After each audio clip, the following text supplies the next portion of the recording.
Game over. It is game over. Game over, cancer.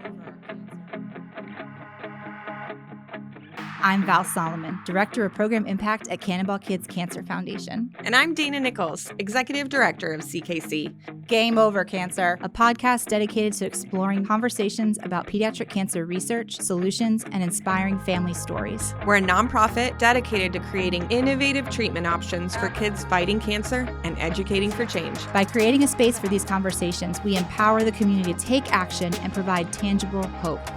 Game over, cancer. Screw you, cancer. All right, so I think what everyone's going to say is, why a podcast? And who the heck are you? So where should we begin? Let's start with why we're here, who we are at CKC. What's our mission? What's our mission? So our mission at CKC is to develop innovative research that identifies better treatments for kids with cancer. And we also educate for change. So that leads us down a path of talking about really difficult things a lot of the time. Almost always. Almost always. Yeah. We were started in Orlando. Our family we were started in an Orlando family struggle with their toddler who had neuroblastoma, and his name's Cannon. His nickname Cannonball, so here we are.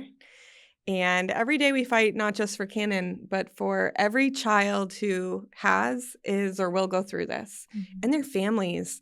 And there's so much nuanced conversation about what we do. There's the kids fighting and their treatments, and their parents making difficult decisions, their siblings sitting at home, not knowing what's going on.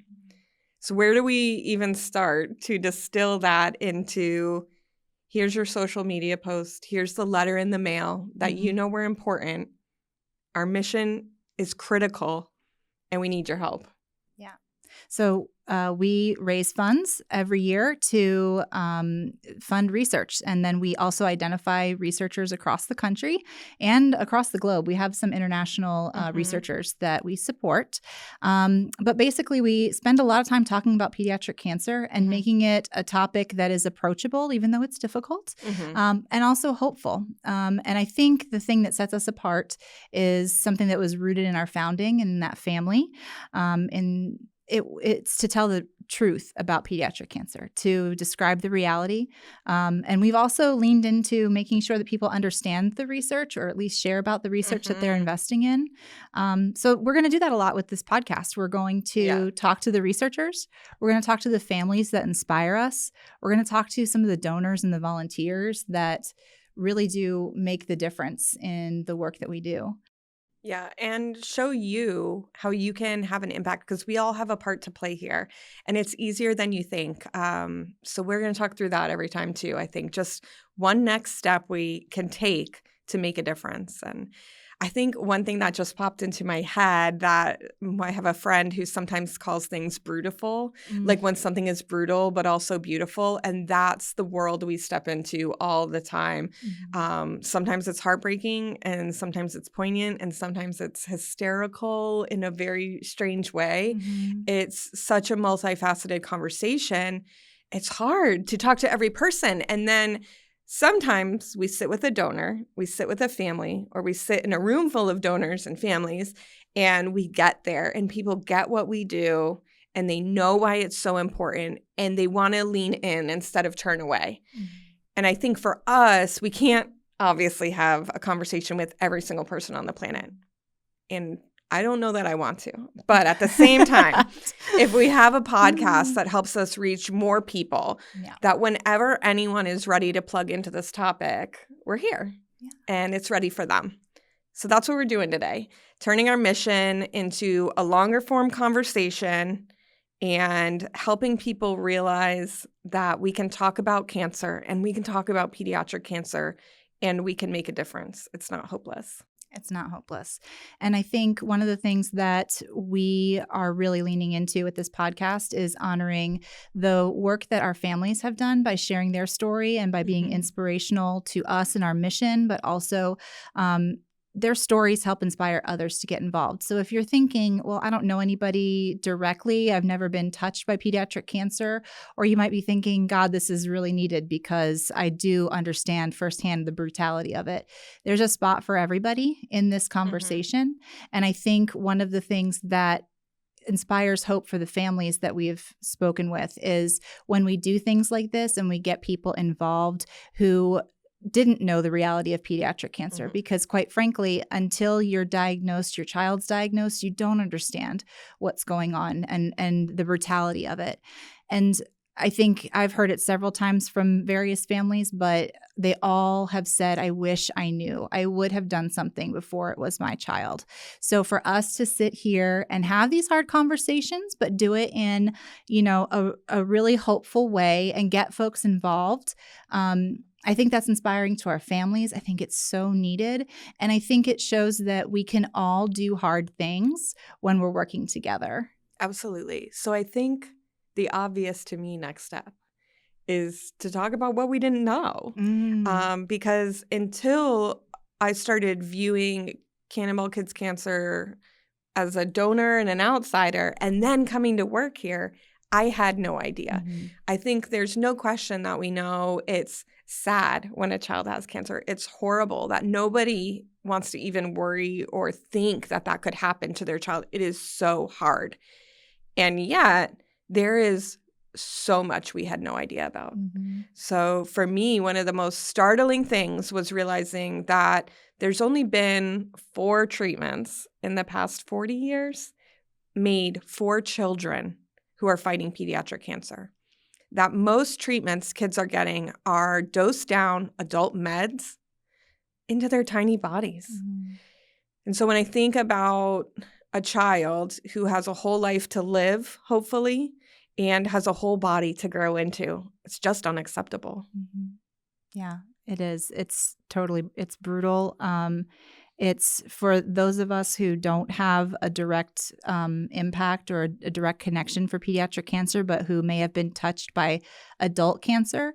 I remember when I first got to know Melissa, one of our founders, and Cannon's mom, and learned about the research that CKC funded and how needed it is.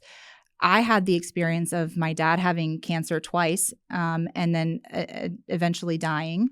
But I saw him go through different types of treatments and understanding that my dad experienced those types of treatments. And then at the time I started and was introduced to CKC, my son was 3. And to know that the treatments that my dad essentially would have been experiencing would have been what my son would be given. Obviously not exact, but that the same things that were put into an adult's body would be put into a child's growing body was devastating. And to think of the side effects that adults see, and knowing that when you put those types of treatments in growing bodies, it changes the path for growth. And learning that the side effects of current cancer treatments include up to and including secondary cancer and death if the child survives that initial diagnosis. So some of these things were just, they're so dire. I had no idea how I had never heard that before. Absolutely. One of the things our families say a lot and we say a lot is pediatric cancer is a life sentence or a death sentence for our kids. And it distills it so acutely, right? There is no way to get out of this without it being brutal for the rest of your life. That whether you're looking at, your physical growth, your mental health, your fertility, and the number of relapses that we know and hear about is shocking. So we can't just talk about kids having cancer and surviving. And we can know that they're going to school and that they're playing soccer or whatever those beautiful things are, but that behind closed doors, we're still dealing with all kinds of growth issues and stomach issues and headaches or migraines, or the list Hearing is loss. on and on. Hearing loss. What are some of the other ones that you feel like, gosh, I can't unhear about that?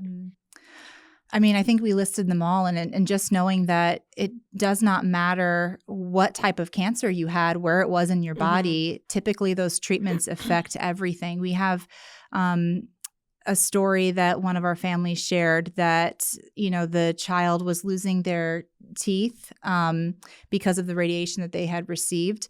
And the teeth were coming out as they were falling out, just decayed. And the most heartbreaking thing I'd ever heard was the note that the child wrote to the tooth fairy that said, "I'm sorry, my tooth smells. I had cancer." I mean, it's just really the small, intricate things that we take for granted as parents, as people, that something like that can occur and we don't know about it. So that's why this podcast. Yes. Those are some very hard truths that we're sharing straight out of the gate, but we think that our audience can handle it because, number one, when you're fighting on behalf of children, it takes adults doing lots of hard work, and that's what we mean to do. But also because it's not always going to be so heartbreaking when we chit-chat, because we have a lot of really inspirational people that we're going to talk about and talk to, including some of our researchers that have some of the best ideas for how to treat these kids and treat their cancer without poisoning their entire body and giving them a chance to thrive instead of just survive. I think that's the other piece, is as much that you had no idea what was going on behind the curtain when it comes to the treatments, is what are the researchers doing? What are people doing to get in this fight? And that part is really so interesting and fun. We have the biggest honor and privilege to go so far already this year. We've been coast to coast, out in California, all the way back to Boston and DC and Maryland, and just seeing what our researchers are doing is incredible and inspiring, and meeting people that are people at the end of the day, right? They're going home to their families. They're trying to squeeze in a workout at the gym or whatever that silly story is for the day. And yet they're turning around and going to see patients and then going into their lab. And that is the coolest thing. And I think that we get to talk through that, and where your money goes when you give to CKC is right there, is to those researchers, to their labs. And I think for me, one of my favorite parts that we hear a lot is getting to meet the doctors, but then getting to meet everyone who works in their lab. Oh my gosh, it's so fun. It's so fun, and it's quirky, and they have, all of their office culture the way everyone does. I was just going to say, it's like every time you get an office together and everybody has their own inside jokes. Remember when we were doing the tour of the labs and they had memes pasted on the windows to the other looking lab? At the other building. And the other lab had memes pasted back. I thought that was amazing. And you just remember wow, these are doctors and they're doing brilliant work, and they're also people, and they care so deeply about the kids that they serve and the kids that they help treat, and everybody is all motivated together, and it's just such a wonderful thing to be a part of. And it's great that we have our place in that, right? Because you and I are not doctors. I want to make sure that people understand that. Definitely not doctors. We are not doctors. We have a background in nonprofit management, fundraising, communications, chit-chatting. This is our favorite thing. So that's also something you can expect on this podcast, is we will from time to time nerd out on nonprofit things. So that's a little side note. But what I love so much about what we do is that it's our job to find a role for everybody in this. And the researchers are there doing the science. We are here talking to you about this, educating you and making sure you're aware of the reality. And then there are donors that are stepping up and doing whatever they can do to help out with this, and volunteering, giving money, coming to events, whatever the case may be. And everybody is participating in it. And we're not going to get any farther. We're not going to change the world of pediatric cancer and how we treat these diseases, until we get everybody on board. We're not going to do it without each other. Absolutely. So I think, the privilege to be a connector in that, we don't take lightly.